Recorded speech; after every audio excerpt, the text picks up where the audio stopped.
Good afternoon to all the delegates, and welcome to this special event to celebrate the 60th anniversary of the FAL Convention.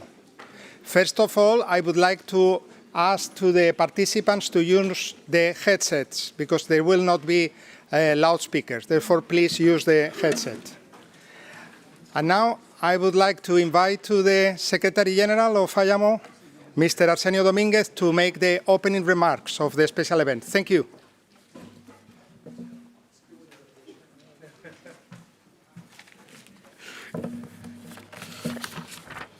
Oh, what is this?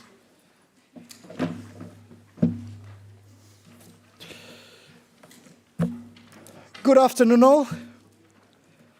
Chairs, Excellencies, distinguished delegates, ladies and gentlemen. Today, we come together to celebrate the 60th anniversary of the FAL Convention. Adopted back in 1965, the Convention marked the second milestone of the organization in relation to its efforts to enhance maritime practices, following, of course, the adoption of the SOLAS Convention in 1960. I would like to extend a warm welcome to former chairs of the committees, and I try to spot them. I think I have Mr. Abela sitting in the back, Mr. Yuri Melenas, and Ms. Marina Ansel. And thank you for joining us, of course, for the work and the support that you provided to this important organ. Now, a little bit of history in relation to the FAL Convention. And by 1950s, the increasing paperwork related to shipping and trade became a challenge, and continues to be a challenge nowadays.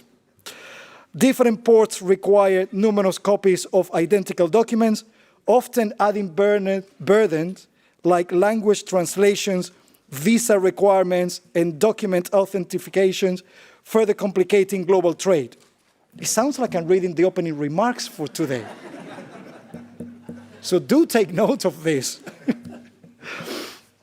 In the early 60s, maritime nations decided that the situation could not be allowed to deteriorate further and recognized the need for international action. Governments turned to IMO, and in 1961, the second IMO Assembly adopted the resolution A29-2 calling for a solution. The Convention on Facilitation of International Maritime Traffic, better known as the FAL Convention, was adopted in April 1965 and entered into force in March 1967. This week's meeting has provided us with the opportunity to observe how the committee is making a strong commitment to accelerating the digitalization of the maritime sector. The FAL Convention initially focused on reducing the number of required documents and copies on ships entering ports, which marks one of the greatest achievements in improving facilitation. In recent years, we have seen a determined movement to introduce electronic exchange of information, culminating with the obligation to establish the single window in ports, a decision that came into effect in January last year. I'm confident that this is just the beginning, and the committee's ongoing commitment will lead to further innovations and streamline maritime processes and improve efficiency. To provide you with an additional perspectives and understandings on the FAL Convention, we have prepared a special video. This video will be followed by a panel discussion moderated by Ms. Presiana Naidenova. Did I say that right? Yes. I did. Thank you. From Corporate Communications Manager at Associated British Ports. She has over 10 years of experience in communications across the corporate and charity sectors and holds professional qualifications from both the Chartered Institute of Public Relations and the Chartered Institute of Marketing. And she will guide our distinguished panelists from various sectors, and I will allow her to introduce the panelists, and they will share the perspectives and views on the importance of the facilitation of international maritime challenges ahead in the future. Actually, it's more the present that we are experiencing that. Before closing, I would like to express my appreciation to Thailand for hosting the reception after this event in the Delegates Lounge, and I hope to see you all there. And now, moderator, the floor is all yours, and I'll be going back to enjoy from the floor. Thank you.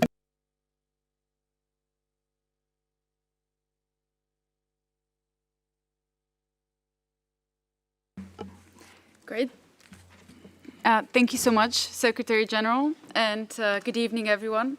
It's a great pleasure to be here at the IMO today, the heart of global maritime. Today we're celebrating the 60th anniversary of the Convention on Facilitation of International Maritime Traffic, also known as the FAL Convention.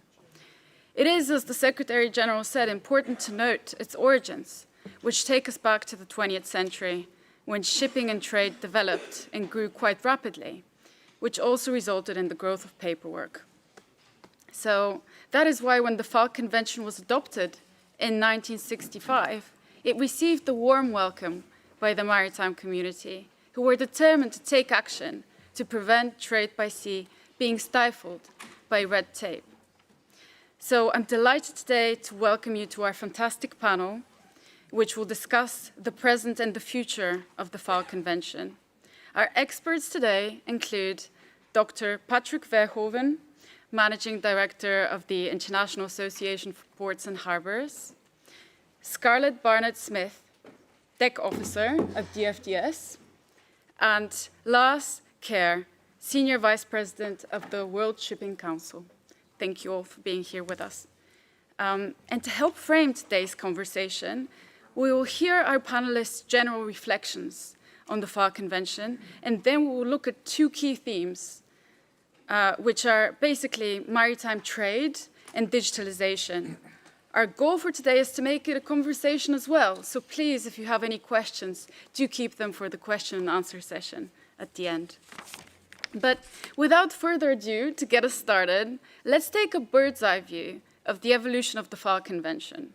So to all the panelists, I have a simple question, which is also quite complex, and that is, what have been the biggest successes of the FAL Convention so far and its biggest challenges, and what comes next? So Lars, if you'd like to share your views, please. Thank you, Presiana, and good afternoon to all. It is with a great deal of trepidation I sit on this panel, knowing that there are three former chairs of the Facilitation Committee. They actually should be up here and explain what they have been doing in the previous sessions, and I'm sure they will have a lot of questions to ask of us. And to talk about successes, there are as many interpretations of views on that as there are people in this room. To me, requiring the provision and receipt of information to be done electronically stands out as a key success. I was part of that discussion.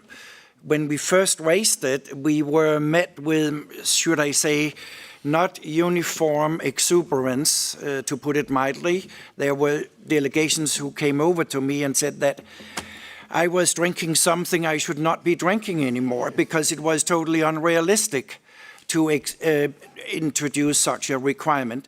We did. And the Secretary General also mentioned in conjunction with that the establishment of single windows, which I also regard as a great success. Further along the same line, data harmonization and standardization, which is one of the key work items of the Facilitation Committee and one of its subgroups, the expert group on data harmonization, is to me also essential. Why? Data harmonization is a prerequisite for pursuing digitalization, standardization and harmonization. Challenges, I will say something, Julian, you will not want me to say, but I will say it nevertheless. The Facilitation Convention is the best convention that most people have never heard about. And I can't tell you how many times during my career with the World Shipping Council I have had to explain to government officials in other departments than maritime administrations what their countries have agreed to in the Facilitation Convention. And whenever I do that, I'm met with the question, what are you referring to? Which Facilitation Convention? And Mr. Secretary General, you are doing a tremendous job in traveling all around the world in promoting the IMO. And I would suggest to you, to the Secretariat, to consider whether you would want to create a coalition of the willing to go out and do awareness raising to various regions around the world, and then at the same time engaging with those regions, the national facilitation committees, to learn what their concerns are, what they would like us to take up in this august committee. And I cannot speak for others, but you have our assurances, Mr. Secretary General, certainly from the World Shipping Council. We would very much want to participate, to volunteer in such a awareness-raising exercise. You also asked about new topics, and that's basically the same challenges, successes, different views. I will mention some, and I will take flak for some of them, and that's okay. First and foremost, to us in the World Shipping Council, we believe that we need to discuss in more depth the criminalization of seafarers. It is a scourge that we need to address, and it's not getting better. In conjunction with that, I would also point out that we are participating in public-private partnerships on drugs. And it is a little bit discomforting to see that when we do what is the right thing to do, to work with government, law enforcement authorities to identify shipments of drugs, that when a ship seafarer reports that, they will be held criminally responsible for the drugs they have identified and pointed the law enforcement agencies to go and interdict. I would also raise propose two societal challenges, as I call them. Illegal wildlife trafficking. We have developed tremendously good guidelines last session. I think it's time that we try to distill from those guidelines into the annex to the convention, IWT, as I called it, illegal wildlife trafficking provisions. And then something that you probably haven't been thinking about, pests. And I say this from a container shipping industry. We are facing a tremendous challenge with developments in an international convention, IPPC, International Plant Protection Convention. And it's clear that that convention will move forward with possibly mandatory provisions and requirements. We, as the shipping industry and in the halls of the international regulatory body, we need to engage. We need to ensure that whatever requirements are imposed on the shipping industry are workable and would not stifle the international movement of containers. Then I will two last points. I would urge that we all be a little bit more ambitious in pursuing simplified procedures and streamlining of procedures. We discussed a little bit about that earlier this afternoon. Advanced passenger information. I think we can do more in terms of streamlining it. And then finally, an issue that we, in my segment of the industry, are experiencing as an increasing problem, stowaways. I know there's a J paper introduced for this session that shows the same number of incidents as last year. We in the liner shipping segment of the industry are experiencing more incidents, and I have reasons to why that is not reflected in the data, but suffice it to say, we are experiencing more incidents, and worryingly, we are also experiencing more and more problems when we try to repatriate stowaways, with countries denying to accept what effectively are their own citizens. Presiana, that was my opening comments. Thank you. Great, thank you. Thank you so much, Lars. Clearly, there's a lot of progress that's been made, but still a lot that needs to be done. So turning to Charlotte to get us a bit more of the seafarer perspective, would you like to share your thoughts, please? Hello, everyone. As has already been discussed, I'm a third officer, deck officer working for DFDS, currently operating from Dover to Dunkirk. So as we talk about the biggest successes, in my opinion, of the FAL Convention, I would definitely have to say, and I think many seafarers would definitely agree with me, it's standardisation of processes. By the adoption of standardised forms, streamlining documentation and reducing paperwork, seafarers spend a lot less time on administrative burdens and have more kind of time and energy to focus on core duties. And as a junior seafarer, I definitely think that it is very important that we do focus on our core duties, which is being a seafarer and not sitting behind a computer filling out loads and loads and loads of paperwork. Some challenges, I would say, in the maritime sector, there is an endemic resistance to change. Like many younger people, I would say I'm very open to change. I'm excited about it, and I'm very excited what the FAL Convention is doing, the future of shipping and digitalisation. It's a really exciting thing for, I would say, me being a junior officer. However, what I have noticed is there seems to be a fear when it comes to modernisation of a very traditional static workforce. So, that's my opinion on challenges. And I think the next big milestone closely is tied to what I see as the biggest challenge. Standardisation and digitalisation often requires changes to processes that certain seafarers may be accustomed to.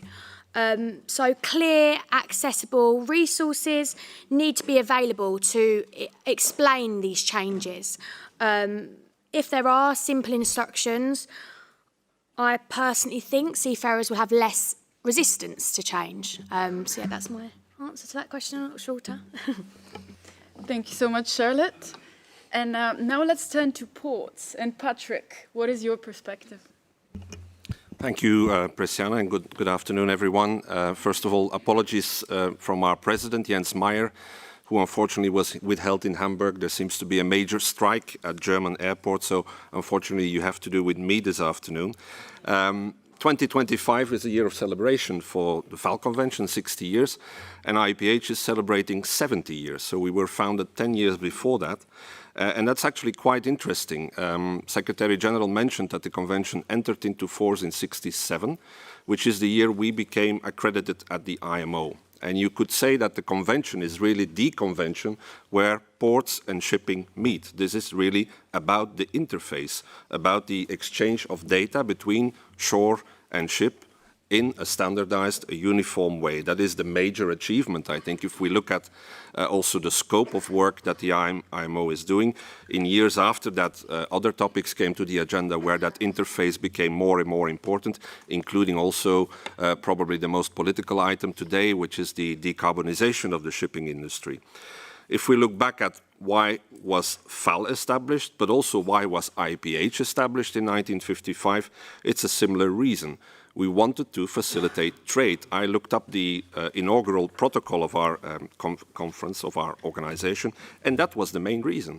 People after the Second World War were keen to do business again, facilitate trade, lower barriers, lower tariffs. And from that point of view, we seem to live in a different age rather than the same spirit we had back in 1955. But the achievements, I think my colleague said it, standardization, simplification, and the introduction of digitalization, I think have all been success factors. Again, as the Secretary General said, bureaucracy has not gone, however, and we have a lot of new challenges since 1965, which require new administrative, or which have new administrative requirements, whether it's security, illicit trading, health issues, emissions, and yes, also tariffs.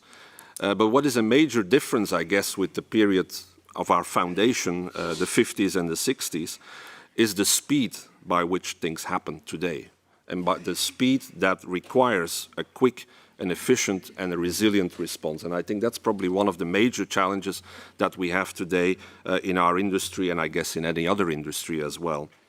If you want me to pick out one major challenge when we look at the FAL Convention and its future, I would say it is cyber and cyber risk. I mean, of course, we want to promote digitalization, we want to promote the maritime single window, but the number one risk for the port industry, at least, and I guess the same for the shipping industry, it is the cyber risk, because we are together a critical service, a critical infrastructure, and with the growing geopolitical instability, of course, that risk only increases.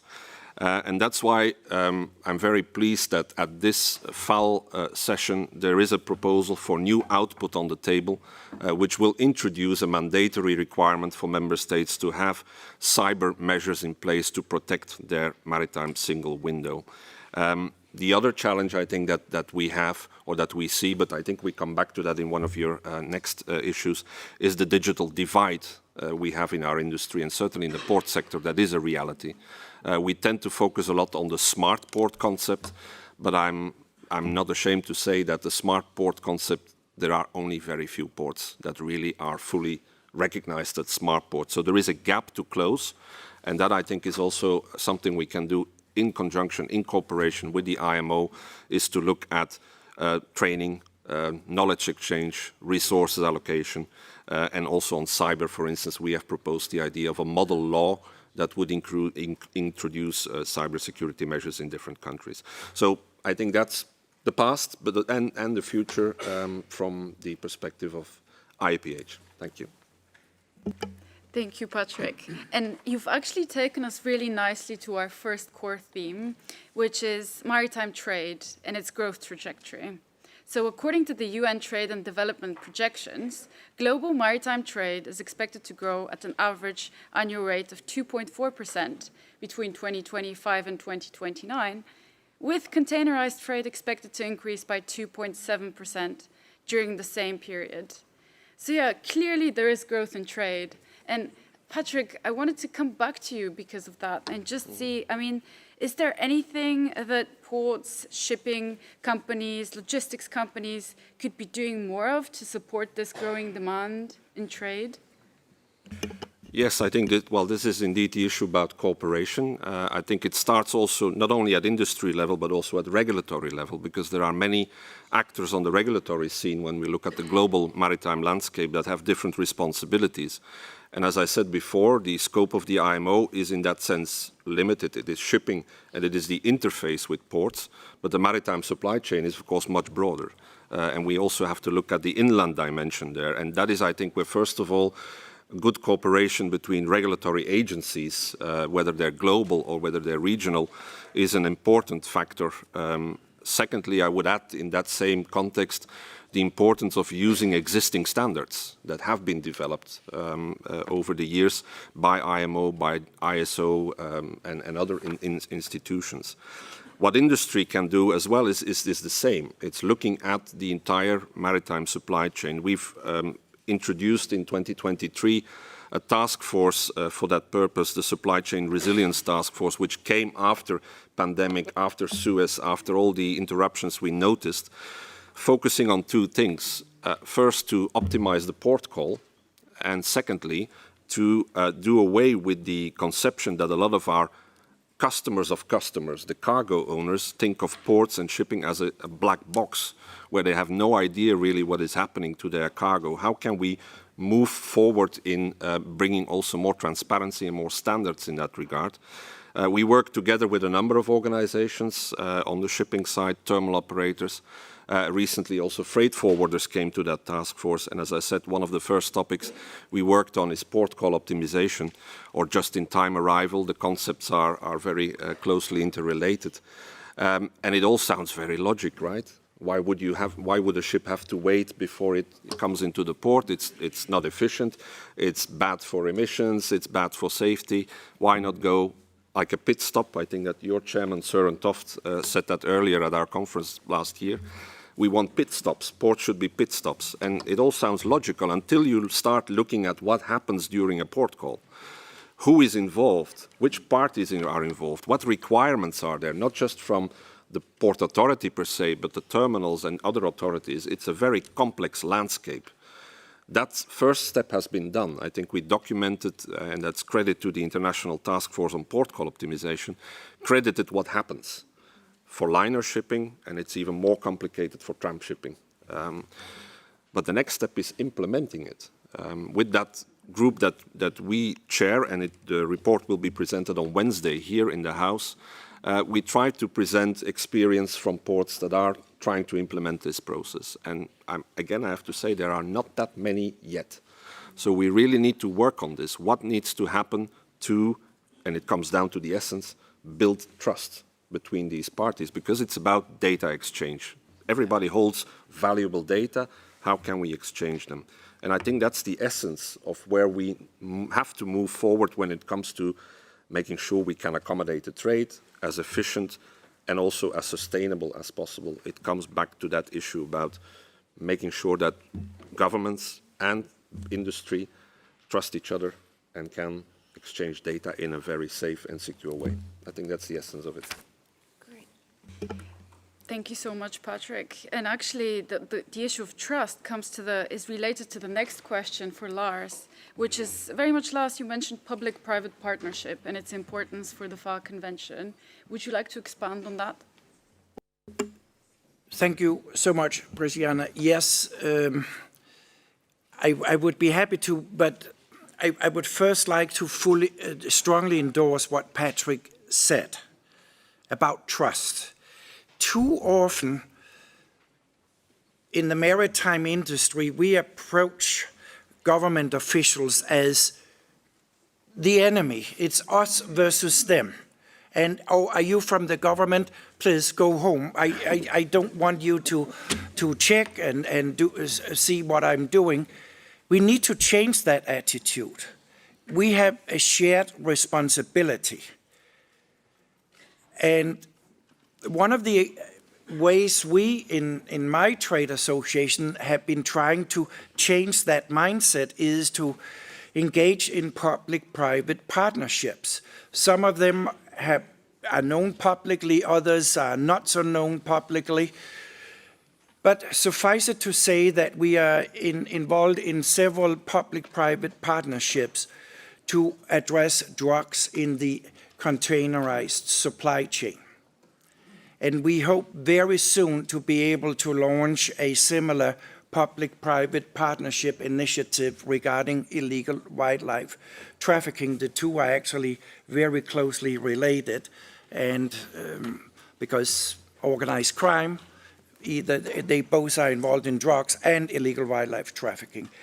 So what is the rationale for such cooperation in addition to trying to establish trust? It is to cooperate with a view to enhancing the effectiveness of mutual risk assessments. And we do risk assessments all the time in my industry. We cannot open a container. We need to, using screening tools. Individual member companies of ours have their own screening tools. We are in the process of implementing a screening tool for dangerous goods, mis- and non-declared in the World Shipping Council, called the Cargo Safety Program. So to mutually reinforce and support the screening and the risk assessments.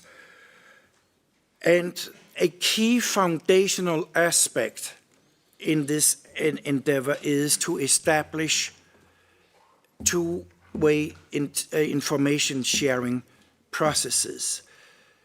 A lot of law enforcement agencies have a little bit of reluctance to share information as to patterns and areas, source countries, things like that. That has, within the partnerships we have engaged, changed completely and dramatically. And now we do have established two-way streets for information sharing. So another success criterion is to agree on joint identification of objectives and specific data that should be exchanged. And this is an iterative process. It's not static. We need to calibrate because the bad guys are on the leading edge on this. As soon as they see that we have come up with processes to prevent the introduction of drugs in one area, they will come up with new ideas. So I will conclude by saying, while our initial experiences have been in the drugs area, there's no reason why we cannot, in the annex to the FAL Convention, introduce the concept of public-private partnership, as Patrick said, building on the notion of trust. We need to move away from that us versus them mindset into a collaborative, shared responsibility approach. And I believe that there are means and ways we can do that in future iterations of the annex to the Facilitation Convention. Thank you, Presiana. Thank you, Lars. Really good points. And I think building on that as well, it's about trust between governments as well, because the FAL Convention looks to support cooperation between governments. So turning to Scarlett, in your view, how can member states and ports contribute further to improving the implementation of the FAL Convention to support crew members in particular? Hello, everyone, again. Crew welfare is something I think I've been extremely passionate about for a very long time. So I was very happy when you said that this was going to be a question kind of pointed towards me. And so, yeah, regarding crew welfare, I feel that my answer with this isn't just limited to the FAL Convention, as I believe many IMO conventions should prioritise crew welfare as a fundamental pillar. To ensure not just the retention of seafarers, but additionally to attract more people into the industry, I feel that member states and ports could enhance the FAL Convention support for crew welfare by making mental health a central pillar of their initiatives. Seafarers, as you're all aware of, face unique challenges. Prolonged isolation, extended time away from family, and a very high-pressured work environment. So integrating a robust mental health support system in this industry while we are adapting our processes and moving towards digitalisation, it's really essential. So this could include regular mental health checkups on your crew members, offering confidential counselling services on board and port facilities, ensuring crew members have access to resources and training on stress management and resilience, because it is a very challenging thing to be a seafarer. It's very rewarding in many ways, and I couldn't have chose a more rewarding or happy career. I absolutely love my job. I don't feel like it's a job to me in many ways. I feel like it's a lifestyle, and I'm extremely proud to be an officer in the Merchant Navy. But I feel like mental health is something that is shied away. And regarding being a seafarer, there is different challenges that not someone potentially who's home every evening has to deal with. So I feel like the FAL Convention could definitely create something to kind of prioritise that. As a female seafarer as well, I feel like we do face additional challenges, and I feel like in the industry as a whole, we are a very small percentage. I don't know the exact, I think it's around still 2% of female seafarers operating in deck and engine departments, which is absurd in my opinion, because how could any female not want to do this? How isn't it 50? I don't know. But I feel like one of the biggest challenges that I do face, and is probably a taboo subject, is sanitary provisions on board ships. It could play an extremely supportive role in the overall well-being on board for female seafarers. So improving sanitary provisions and facilities could contribute to a more comfortable and dignified working environment. So when we talk about mental health and attracting and retaining our seafarers, I feel like regarding crew welfare, support is definitely necessary. And I feel like the FAL Convention could definitely be, as other conventions, obviously STW, I'm aware of that. However, the FAL Convention could kind of pillar that. Thank you. Great, thank you so much, and really important. Yeah, no. It's really important to raise issues that affect seafarers, and so thank you for doing that. So moving on to our second key theme, digitalization, which we've touched on already. A question for Patrick. So back in 2021, the IPH published a survey which found that the majority of global ports struggle with the mandatory requirement of electronic data exchange between ships and ports. You found that only a third of the sample ports had electronic data exchange systems in place, which were operationally active. Have we seen a significant improvement since then, Patrick? Let me perhaps first go into the reasons why there was that major outcome. Indeed, 1/3 said we have it, 1/3 said we're doing it or we're in the process, and 1/3 said we haven't even started yet. And this is the basic 2019 requirement under the FAL Convention. It's not the maritime single window, it's just a requirement to have electronic data exchange systems, and that can be very broad.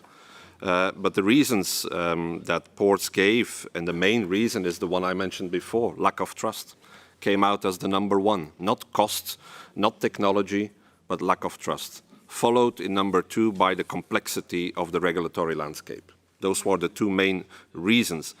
What we didn't follow up, indeed, working towards getting that number changed in the future, is we worked on a roadmap to accelerate digitalization in the port sector, in the maritime sector. We worked with the IMO, with the World Bank as well, in a number of follow-up initiatives. One is related to the promotion of the use of port community systems, which actually will be, that report will be introduced tomorrow here in the plenary as well. We worked with the World Customs Organization in getting guidelines for better cooperation between port authorities and customs authorities, which is crucial if you talk about efficiency in data exchange. Port call optimization was there, and of course also cybersecurity. But guidelines in themselves and publications, useful as they are not enough. If we want to increase the number of that statistic from 2021, we need to, as I said before, invest in training. We need to invest in know-how exchange, in resources, and closing that digital divide, because that's what it is in the end. It is a digital divide as I mentioned before. We haven't updated the survey yet. We have launched earlier this year an annual survey, because in the past we used to bother our members, every so often with a survey on this, a survey on that. We've replaced that now with one annual survey where we will ask them about this question, about where you are with digital implementation. Equally, we ask them where they are with decarbonization, with resilience, and with a number of other sustainability factors. So it's a bit early to tell you in figures whether we have improved. I'm a born pessimist, as my friends will know that. I think the divide is still there, from what I gather, at least from sort of more ad hoc information. We had a great campaign here together with Julian and the team when the single window requirement came, to raise awareness, to see the single window as a window of opportunities, because it's really about facilitating business and also about facilitating workers, both on ships and shore, to relieve them from the administrative burden. I think we probably still need to do a lot to make sure that the number will become better with the new requirement also of the maritime single window, which should be single in order to be efficient, and not multiple windows, because then we're really undermining the purpose. And finally, you know, what we can do ourselves as an organization is, our members are port authorities, and that word in itself, authorities, may scare some people, but port authorities have also evolved. A lot of them are almost like private entities, have corporatized, even if they may still be owned by government in the end. And well, ABP is a good example of a completely privatized entity. But we all have, our members, you have, are hybrids. You have certain public responsibilities and private responsibilities. And there is, for me, I think, or for us, a key of having that entity, the port authority or managing body or whatever you want to call it, as sort of a trusted party, because you're with one hand in government, or one foot rather, and with one foot you are also commercial undertaking. Maybe that is the way forward, that we can educate at least the port authority membership to move towards that issue of trust. So I'm coming back to that as the key factor that will hopefully help us when we have a next seminar, that I can come back with a figure and say, look, you know, we really see the improvement now, it's happening, but you need all the parties again to come together. Thank you, Patrick. It definitely sounds like there's lots happening in the background, so we're really looking forward to seeing the new figures. And now to Scarlett, really, about digitalization and whether that you've seen practical examples of how it's making your life easier. So, as I've already mentioned, I work on a ferry operating from Dover to Dunkirk. So due to the FAL Convention, standardising the declarations that public authorities require from ships, it basically means, instead of juggling multiple overlapping forms, the convention outlines a concise set of standardised documents that obviously shipping companies and ports have to follow. So the principles of the FAL Convention have several implications for my ship as a cross-channel ferry. Electronic data exchange, single window systems, and standardised documentation. So when I talk about electronic data exchange, it ensures that we can submit all necessary documentation electronically, reducing admin delays, and which is very important when it comes to ferries, enhancing our operational efficiency. Single window systems simplifies basically the processes whereby all necessary data can be submitted through one system, allowing for smoother operations both when we're in UK ports and in French port. And standardised documentation. The convention provides standardised forms for various declinations, such as cargo and crew lists. Using these ensures consistency and compliance, streamlining the compliance processes. Great. Thank you so much, Scarlett. And now thinking about, you know, the greater move towards more digitalization, a question for Lars, which is basically, do you feel like we've made sufficient strides in how we analyze all of this data? I mean, we're collecting so much of it, right? Thank you, Christiane. If I say, yes, we have done sufficiently well, then we would basically tell the esteemed, distinguished delegates that they don't need to bother about coming to more facilitation committee meetings. Of course, no, we have not done enough. I don't want to go into the business side, because the interaction between shipping companies and their shipper customers, we should not get involved in that. But I would like to mention a working group that probably doesn't get the attention it deserves. And Jeppe, where are you? You're sitting up there. I mentioned to you earlier today that I wanted to draw attention to the excellent work that the expert group on data harmonization, what they do in that working group or expert group. And if you look at their agenda, they're constantly developing. I think that is a vivid demonstration that we have much more work to do. You mentioned some of the work that also the expert group of data harmonization has been doing. And for this session, there's a new version of the compendium, which is an extremely helpful, useful document.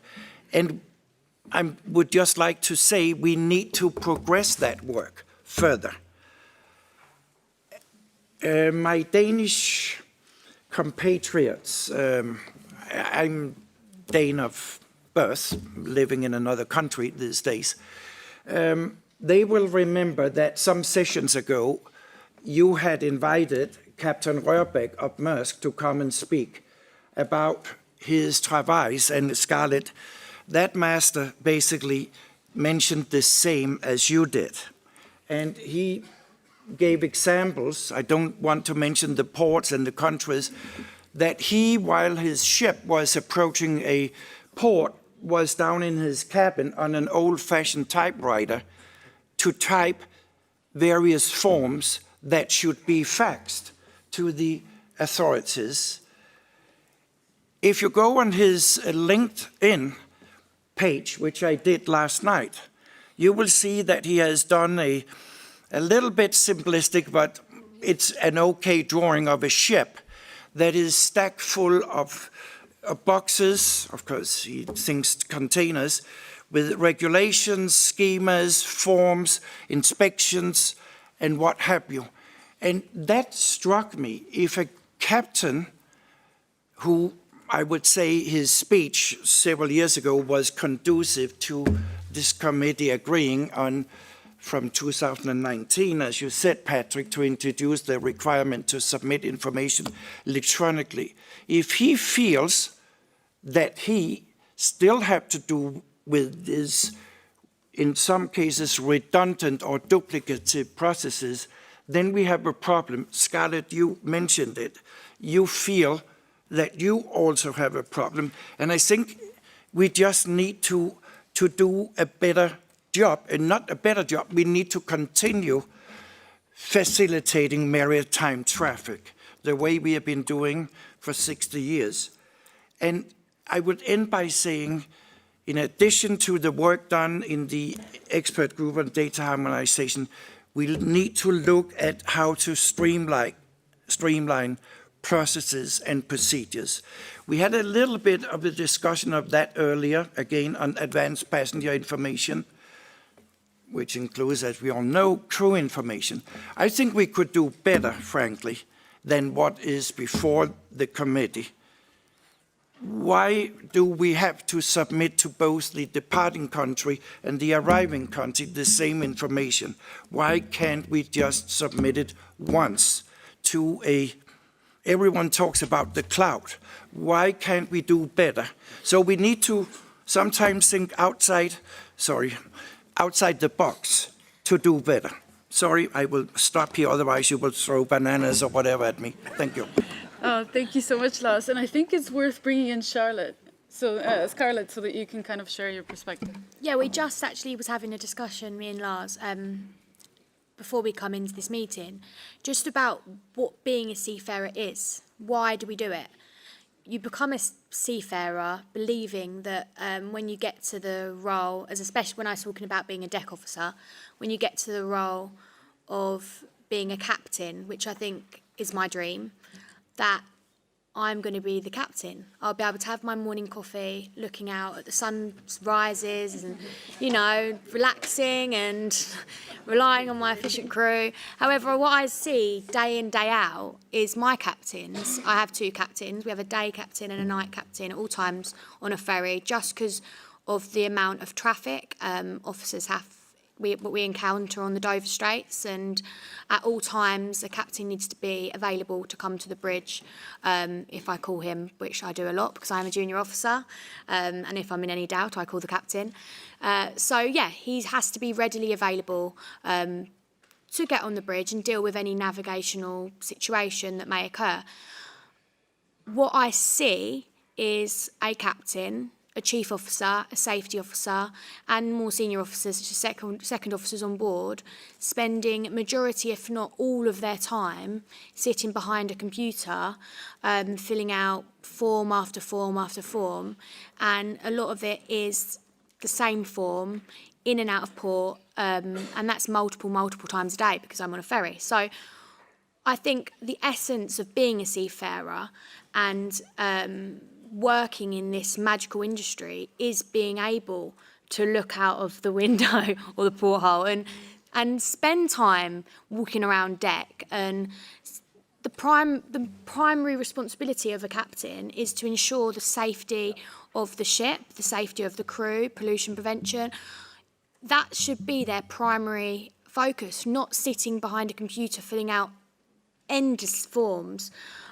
So yeah, we spoke about it because I feel like it's what a lot of seafarers are seeing. And am I seeing that as an attractive position? No. Is that something I want to do? No. I'm a third officer.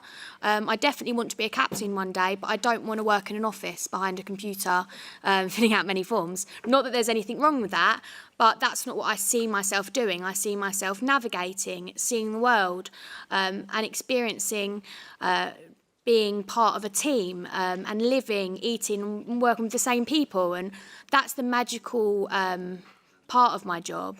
However, unfortunately, I feel like it is becoming a little tedious for the senior bridge department, definitely.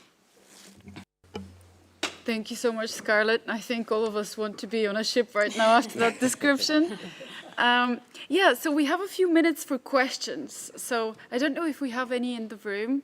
Any questions? Oh, yes. So if you'd like to just introduce yourself and then ask your question, please.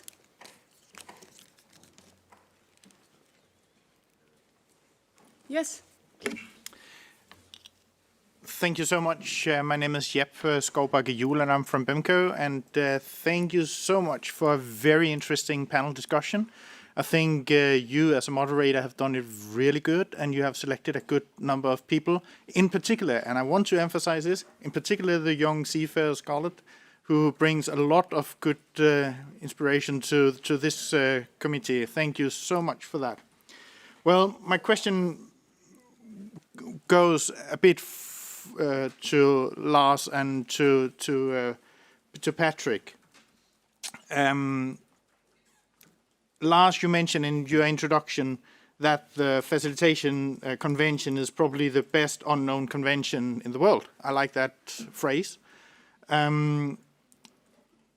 Patrick, you have talked a lot about the implementation of digitalization into the ports, and much appreciated.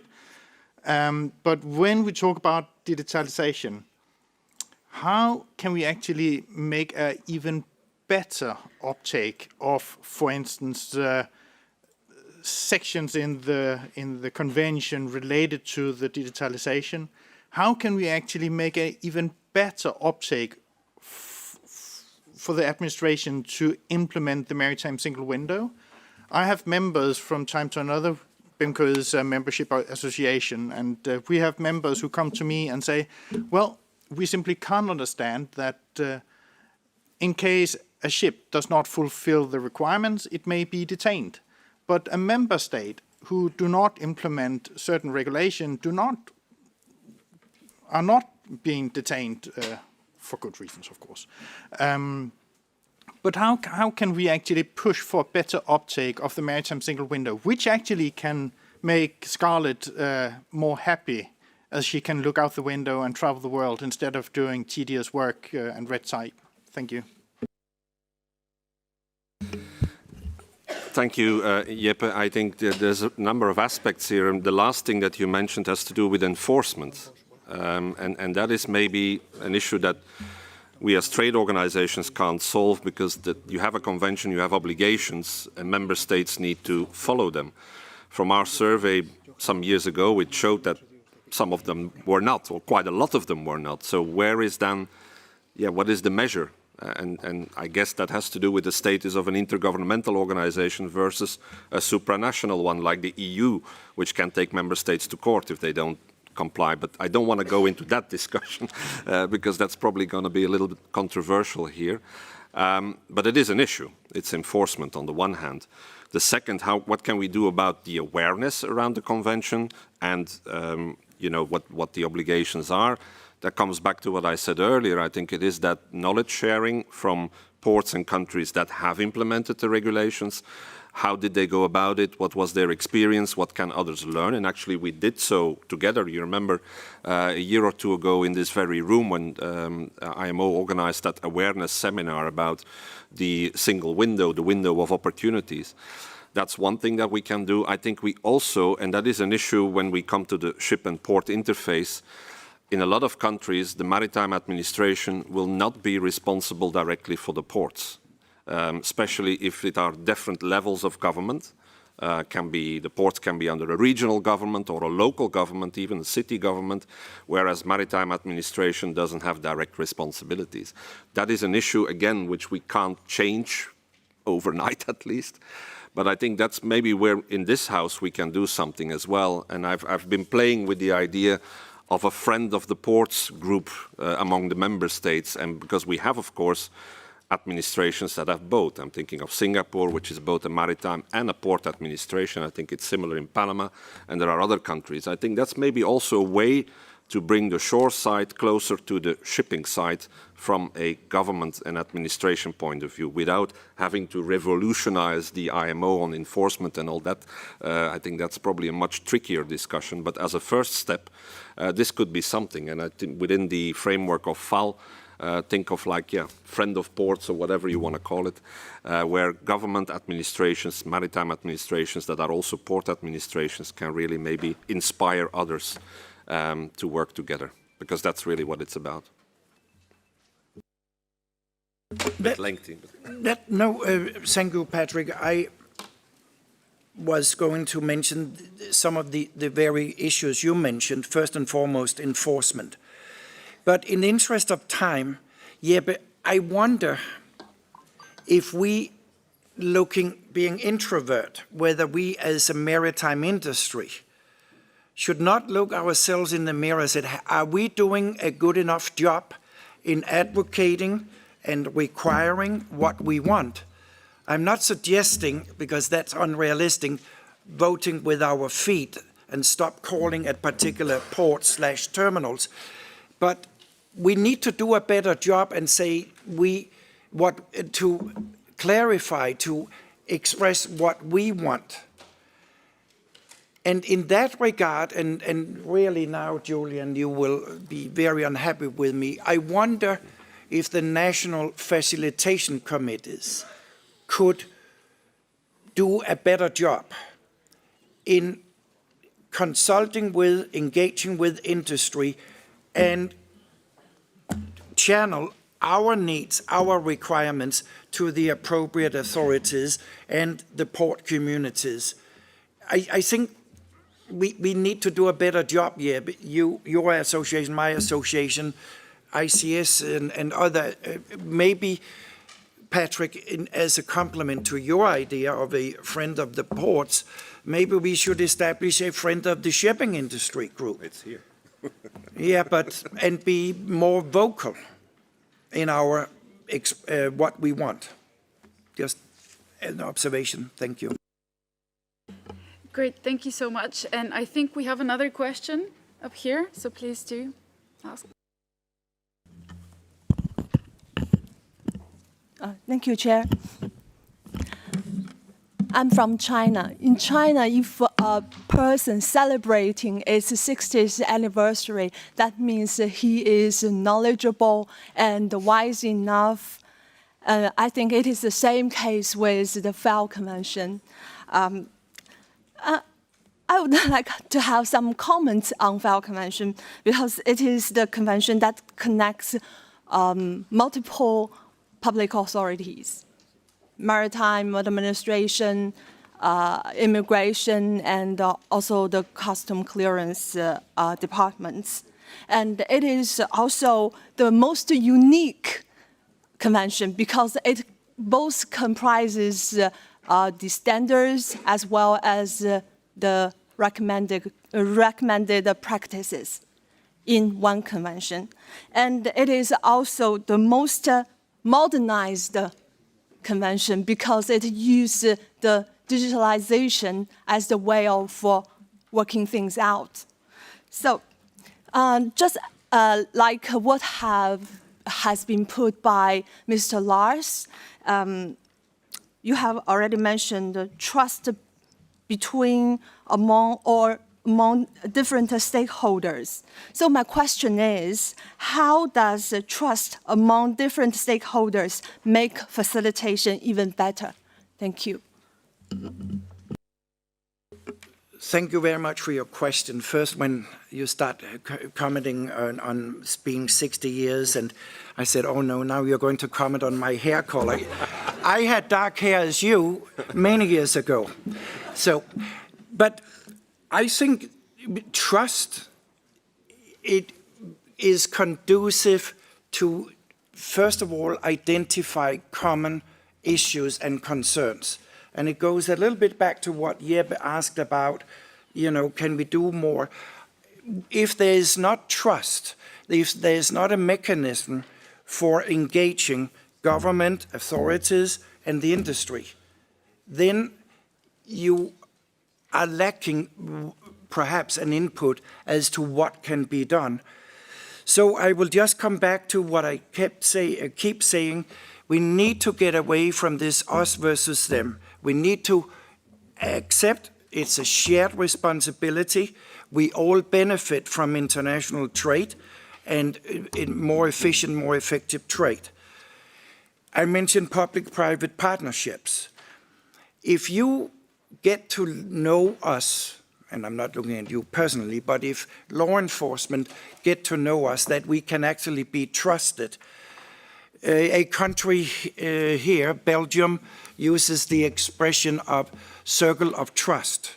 If you develop that circle of trust, then you are also opening your mind to listen to what the other parties, the interlocutors, need, what they want.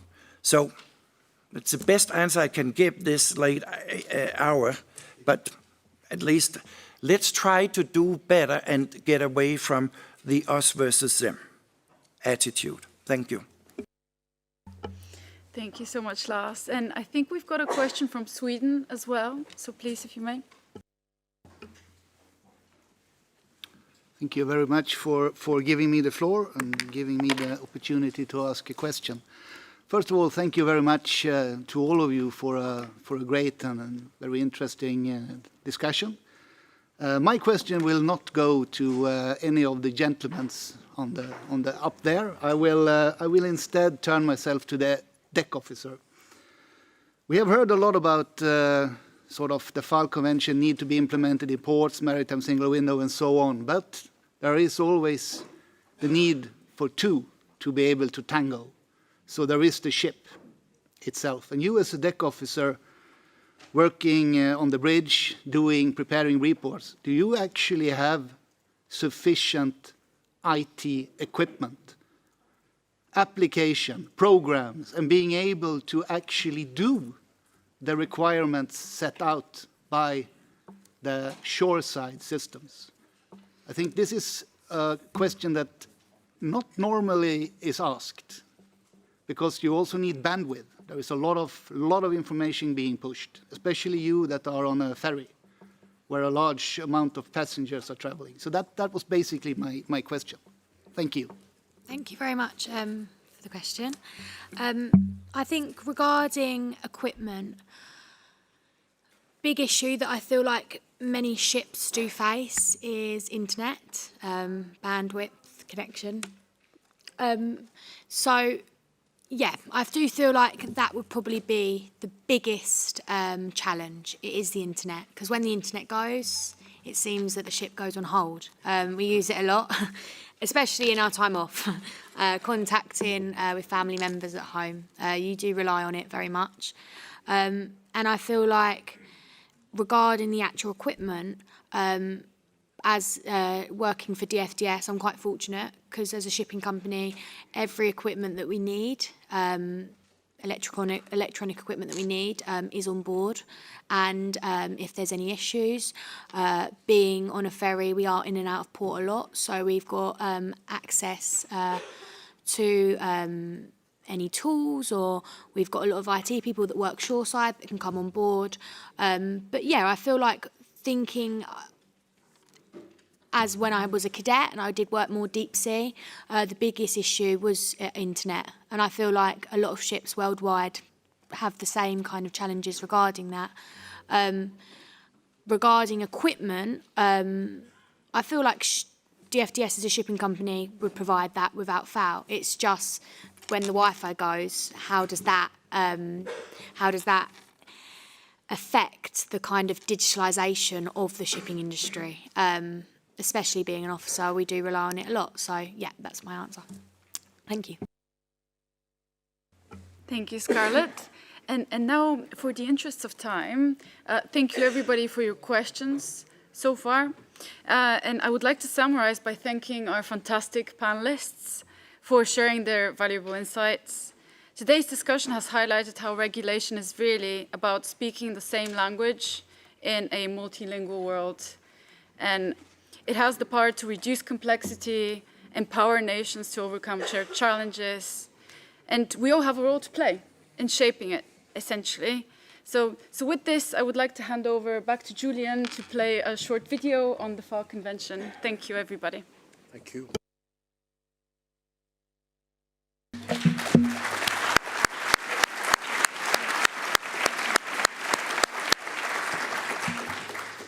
Thank you very much, Luciana, and thank you very much for the panelists for this interesting discussion. And now I would like to ask the colleagues of Meeting Services to reproduce the video has been produced by the media colleagues in-house commemorating the 60th anniversary of the FAL Convention. Thank you.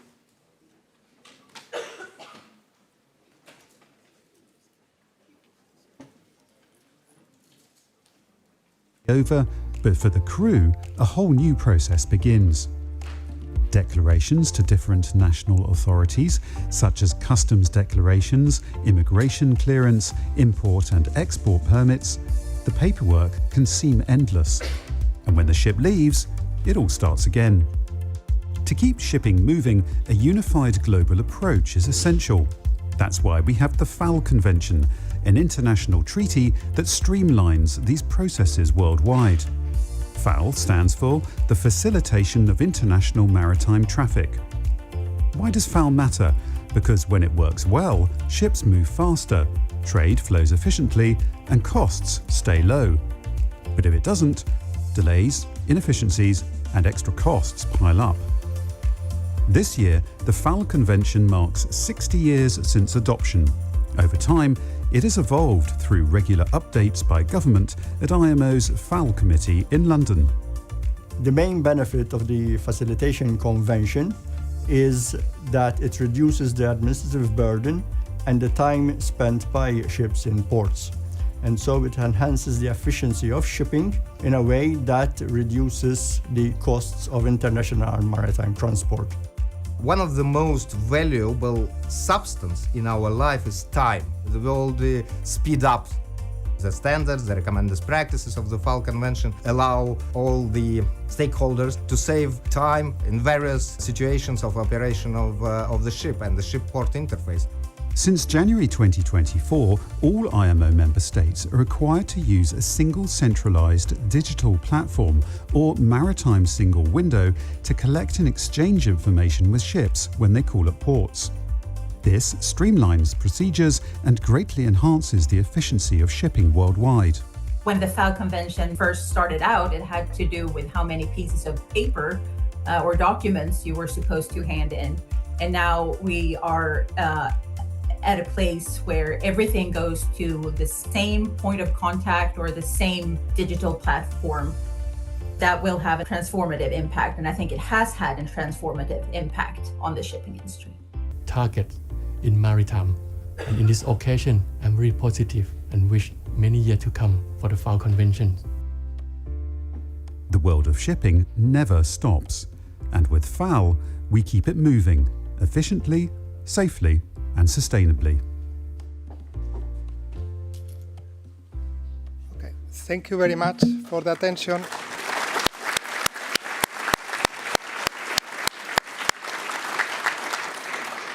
And with that video, we conclude the special event. And now we would go off to the reception that Thailand has kindly invited all of us to this reception. Thank you and have a nice evening. Thank you.